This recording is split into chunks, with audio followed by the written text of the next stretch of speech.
A White House budget official appearing under subpoena as a Mike Pence staff member tells what she knows about that phone call between President Trump and the president of Ukraine, why she called it unusual and inappropriate, plus the testimony about shadow foreign policy and the possible connections to the president. Prince Andrew's answers, speaking about his friendship with the convicted sex offender Jeffrey Epstein and his decision to stay at Epstein's home. It was definitely the wrong thing to do. Plus, what the prince is saying about that infamous photo and the allegations of inappropriate sex. Heart study, the major headline in the world of cardiology. Have we been treating some heart problems the wrong way? And does it mean you can avoid surgery? Kaepernick comeback, the football QB looking for an NFL job, showing off his skills. I've been ready for 3 years. I've been denied for 3 years. The hopes he has for taking the field again. And Ariana Grande's Hell Scare, the singer opening up about her struggles, revealing the pain she is feeling. Her message to fans as they wonder, will she be forced to cancel upcoming shows? Live from ABC News in New York, this is Good Morning America. And Good Morning America on this Sunday. We're heading into another major week in the impeachment inquiry. A series of major witnesses set to testify, including Ambassador Gordon Sondland, the Trump appointee, at the center of the campaign to pressure Ukraine to investigate the president's political rivals. Meanwhile, overnight, a series of new developments. House Democrats releasing new transcripts from witnesses who testified behind closed doors. One witness raising questions about whether the White House left out key details about that now infamous phone call between Trump and the president of Ukraine. And in a potentially troubling sign for the president, a defeat in the deep red state of Louisiana, the incumbent Democrat winning out over Republican, heavily backed by Trump in a closely watched gubernatorial race. We have it all covered for you this morning. George is standing by with analysis, but we begin here with ABC's David Wright at the White House. Good morning, David. Good morning, Eva. There really is no such thing as a weekend for these impeachment investigators. Not only did they hear for 5 hours behind closed doors from an official from the White House Office of Management and Budget, they also released new transcripts which raised big questions going forward. After the White House ordered him not to cooperate, Mark Sandy of the Office of Management and Budget appeared Saturday under subpoena. He's a career civil servant, not a political appointee, answering questions about the administration's decision to briefly withhold $400 million in military aid to Ukraine. Democrats are trying to prove the president froze the money to pressure Ukraine to investigate his political rivals. The committee also released transcripts of 2 other witnesses. One of them, Jennifer Williams, is a staff member of Vice President Mike Pence. She was on the July 25th call in which Trump repeatedly brought up investigating the Bidens and the 2016 election. She testified she found the mention of those investigations unusual and inappropriate. She also told the committee she noted down a specific name that came up, Burisma. That's the Ukrainian energy company where Hunter Biden served on the board, while his father, Vice President Biden, was the Obama administration's point person on Ukraine. Look, Biden and his son are stone cold crooked. But the summary of the call released by the White House, the centerpiece of Trump's defense, All that matters is one thing, the transcript. And the transcript is perfect. makes no mention at all of Burisma. Williams is the second person to testify about the omission. Lieutenant Colonel Alexander Vindman of the National Security Council, who was also on the call, also noted it down. Another transcript released Saturday was of Tim Morrison's testimony. He's a former NSC staff member who described a shadow foreign policy serving the president's interests. Quote, there was the normal process where decision-making went through the duly appointed personnel, and there was this second track, chiefly led by Ambassador Gordon Sondland, where Rudy Giuliani's name would come up. Morrison also testified that Sondland told him he was not going rogue. Quote, he related to me, he was acting, he was discussing these matters with the president. All of this raises questions for Sondland, who has been back already to revise his testimony. Williams, Vindman, and Morrison are all set to appear Tuesday. Sondland is back in an open session on Wednesday. Dan? As we said, another big week. David Wright at the White House, thank you. As promised, let's bring in our chief anchor, George Stephanopoulos. He'll be hosting This Week later this morning. Good morning, sir. Good morning. So, as David was just saying, we've got another set of big witnesses this week, including Gordon Sondland. What are you looking for? Well, number one, how is Gordon Sondland going to revise his testimony? After what we've seen this weekend, David Holmes, the embassy aide who was at lunch with Gordon Sondland, as he was talking to the president about Biden investigations. You heard the testimony from Tim Morrison right there, talking about at least 5 phone calls between the president and Sondland about the investigations, about the military aid, clearly saying that Ambassador Sondland was being directed by the president. That calls into question, one, first of all, it ties President Trump much more directly to all of this. Number two, it calls into question Ambassador Sondland's testimony. One of the things he said in his opening statement in his testimony was that he never thought that these investigations were about the Bidens. Clearly contradicted right there. One of the questions going forward, did he perjure himself? How is he going to revise his testimony? Speaking of the Bidens, another thing we saw in David's piece is that there's new testimony that the White House may have left the word Burisma out of its reconstruction of that now infamous phone call between the president of Ukraine and President Trump, which means that maybe President Trump was asking specifically about investigating the Bidens. What's your take? Well, that's the testimony of Colonel Vindman. That's the testimony from Morrison right there. It also goes back to, remember at the Yovanovitch hearing on Friday, right before the hearing, the president released the transcript of the rough transcript of the first April phone call with President Zelensky, which had no mention at all of corruption, even though the official White House readout at the time said the president brought up corruption. There does appear to be a fair amount of covering up, changing of the stories of what was actually happening on these phone calls with the president. And now you've got 2 new pieces of testimony that say that, in fact, Burisma, the Bidens, was discussed on these phone calls. Again, it ties the president, again, much more closely to the whole effort of investigating the Bidens, withholding a White House meeting and military aid until those investigations were announced by the Ukrainians. I want to quickly sneak in a question about the Democrats running for president. We've got this new poll. It's just one poll, but it's a CNN poll showing that Mayor Pete Buttigieg is pulling ahead in Iowa, ahead of Biden and Sanders and Warren by about 10 points. Rocketed ahead, yeah. And not only CNN poll, Des Moines Register poll, which has historically been one of the better polls in Iowa. This is real news. You know, Pete Buttigieg, centrist Democrat, taking on the Bernie Sanders, Elizabeth Warren wing of the party, Midwesterner, mayor of South Bend, Indiana's huge ground operation in Iowa.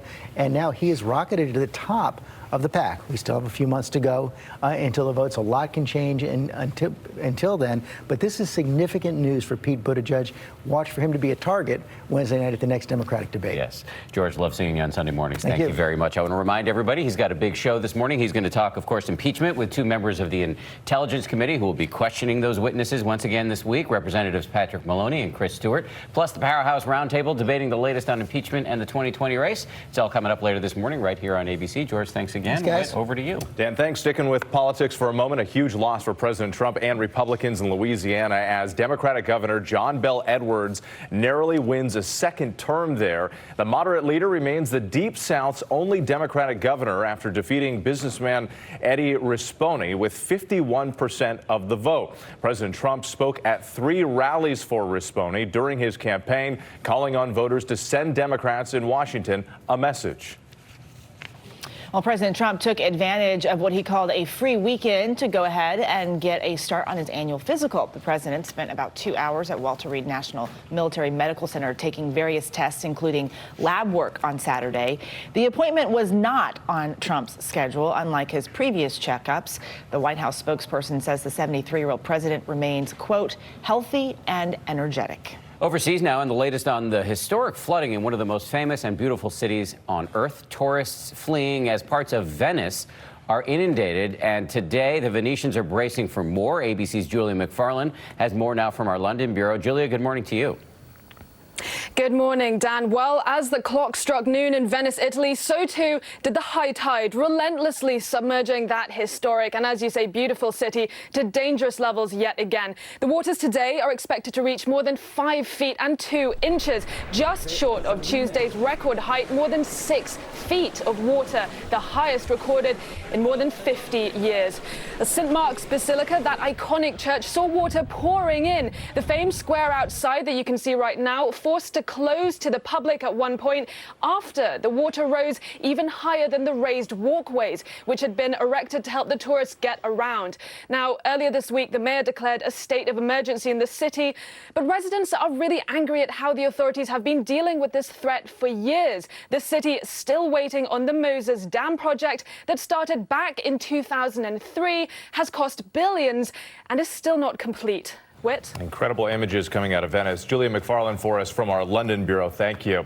We want to turn now to the president's decision to pardon members of the armed services facing war crimes allegations and the criticism he's now facing. ABC's Stephanie Ramos is here with more. Stephanie, good morning to you. Whit, good morning. President Trump is issuing a pardon for 2 service members, Army Lieutenant Clint Lawrence and Army Green Beret Major Matt Goldstein. Lieutenant Lawrence was convicted of what's being characterized as a war crime while he was deployed to Afghanistan. Now, Lawrence was released Friday from the U.S. military prison Fort Leavenworth in Kansas, reuniting with family members outside after spending 7 years in prison. He had been sentenced to 19 years behind bars for ordering a soldier to fire at unarmed Afghan motorcyclists in 2012. Now, Major Goldstein, he was charged with the murder of an alleged Afghan bomb maker in 2010. His case was set to go to court in February. President Trump is also promoting Navy SEAL Eddie Gallagher, who was acquitted by a military court of killing an Islamic State prisoner in Iraq, but also demoted for posing with the corpse. Now, last week, Defense Secretary Mark Esper met with the president and discussed letting these cases play out in the military justice system, an opinion shared by General Milley, the president's top military advisor. But in a statement, the DoD spokesperson says that the DoD has confidence in the military justice system, that the president is part of that system as the commander-in-chief and has the authority to weigh in. Back over to you.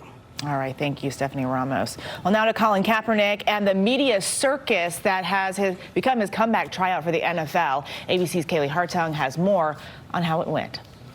Colin Kaepernick showing off his talent on his own terms, with his own camera crew rolling in front of representatives from 8 NFL teams, the media and fans. The polarizing quarterback throwing passes for nearly 40 minutes on this high school football field. I've been ready for 3 years. I've been denied for 3 years. This after Kaepernick called an audible Saturday afternoon, moving the location of an NFL-sanctioned workout 59 miles from the Falcons practice facility, just a half hour before it was set to begin. Our biggest thing with everything today was making sure we had transparency in what went on. We weren't getting that elsewhere, so we came out here. His camp saying multiple disagreements with the NFL led to the sudden change in plans. The NFL challenging that claim, saying, "We are disappointed that Colin did not appear for his workout. He informed us of that decision today along with the public." Frankly, I think it angered the NFL. But Colin Kaepernick was not going to cooperate with a body, an entity that hadn't cooperated with him for the past 3 years when he has not been allowed back into the NFL. His impressive throwing performance comes 3 years after he opted to take a knee during the national anthem to protest police brutality and racial inequality, and just 8 months after settling a grievance with the NFL where he claimed owners colluded to keep him out of the league. So we're waiting for the 32 owners, the 32 teams, Roger Goodell, all of them to stop running. Stop running from the truth, stop running from the people. We're out here, we're ready to play. The NFL says 25 teams showed up at the Atlanta Falcons training facility for that scheduled workout. Then his plans suddenly changed. Just 8 teams made their way to this high school football field. Colin Kaepernick's agent telling us after the workout, the quarterback talked to all 8 of those staffers and told them he'd love to visit their facilities and answer any further questions they may have. Whit. A lot of teams with injuries and could use a new quarterback as well. All right, Kaylee Hartung for us. Thank you. Turning to the mysterious death of a Cornell College student found dead after a fraternity party with his mother and father in town for Parents' Weekend. They're now demanding answers and offering a reward for information. ABC's Trevor Alt is here with more on that story. Trevor, good morning. Well, Whit, good morning. Antonio Cialis was just months into his freshman year at his dream school, and his parents know before his death he attended that frat party, but they don't know what killed him. And there is concern that his death is part of what could be a dangerous and growing trend with fraternities across America. This morning, a desperate search for answers for the family of this 18-year-old Ivy League student. There are people that know what happened, and nothing is being said. Antonio Cialis was a freshman at Cornell University and a goalie on the soccer team. His parents say 2 weeks ago, after having dinner with them, he attended an off-campus frat party and never made it back to his dorm. His body later discovered at the bottom of a gorge. They're now offering $10,000 for information from anyone who was at that Phi Kappa Psi party. We have to really take a closer look at these organizations, their practices, the behaviors of some of the members. In a statement, Cornell's president says university officials still don't know Antonio's cause of death, but she called the party an unregistered fraternity-sponsored event where alcohol was served and said the events regrettably follow a pattern of misconduct in the Greek letter system. The university has since banned fraternity and social events for the rest of the semester. That decision, as fraternities across America are under heightened scrutiny. In the past month, there have been 5 reported deaths involving college fraternities, including 3 in 3 days earlier this week. While Antonio Cialis' parents don't know what killed their son, their lawyer says the fraternity shoulders much of the blame. They broke every rule in the book. Had they not illegally served alcohol, you can be sure that Antonio would be here today. The Phi Kappa Psi fraternity tells ABC News in a statement they extend their deepest condolences to the Cialis family, and they say their members are working with police in the investigation. University police say they've issued subpoenas and they've gotten search warrants. They will eventually turn over that evidence to state investigators. Can't get over the fact that his parents were there for right, the weekend. Horrible. Waiting to meet with him the next day, And there have been so many up. high-profile cases, and it just keeps happening. It's very sad. Thank you. Thank you.